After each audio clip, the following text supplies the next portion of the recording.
ยามคืนแผ่นแดนดินเวลาอุลุดลาวสวรรค์นาเขตหมู่ป่าอู่เขายานลืมบ้านเก่าเมื่อเห็นเพลินใจเศร้าสวรรค์อาลีโอเพื่ออักษาบุญเสื้อสุขีทองไว้ให้ลูกหลานใดสืบทอดตลอดมา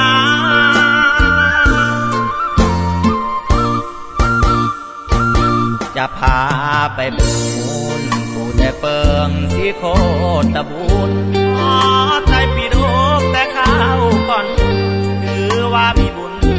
เห็นกับตาเบิ่งใดโนเสาร์มัง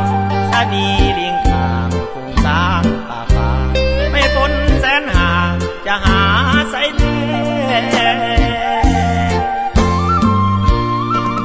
อัศจรรย์ทางหลวงเลขเก้าห้องห้อยสมอละพุ่มเก่าเบิ่งยินสามเสาเบิ่งน้ำเก่าเปเสียงโตนตาน้ำดังไกแกงหินตากให้ถ้าไปหอดแท้สิลืมความแก่เมื่อแลอ่อนซ้อนถ้าหากได้ไปอย่าลืมกราบไหว้เจ้าที่เจ้าทานถ้าโกนศักดิ์สิทธิ์มาแต่โบราณผู้สนิยสถานเก่าก่อนยิงห่างตั้งผู้เสถียรอย่าลืมแวะเวียนใต้เทียนขอพรเพื่อจะได้ย้อนมาเห็นสิ่งดี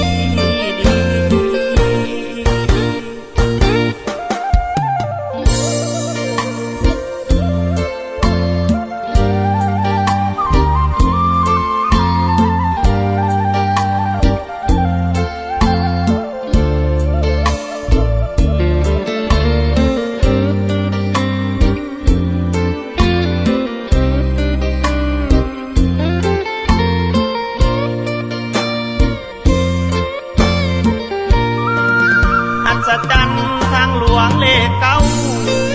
ห้องห้อยสมอละพุ่มเก่าเบิ่งยินสามเสาเบิ่งน้ำเก่าเปเสียงโตนตาน้ำดังไกแกงหินตากให้ถ้าไปหอดแท้สิลืมความแก่เมื่อแลอ่อนซ้อนถ้าหากได้ไปอย่าลืมกราบไหว้เจ้าที่เจ้าทานถ้าโกนศักดิ์สิทธิ์มาแต่โบราณผู้สนิยสถาน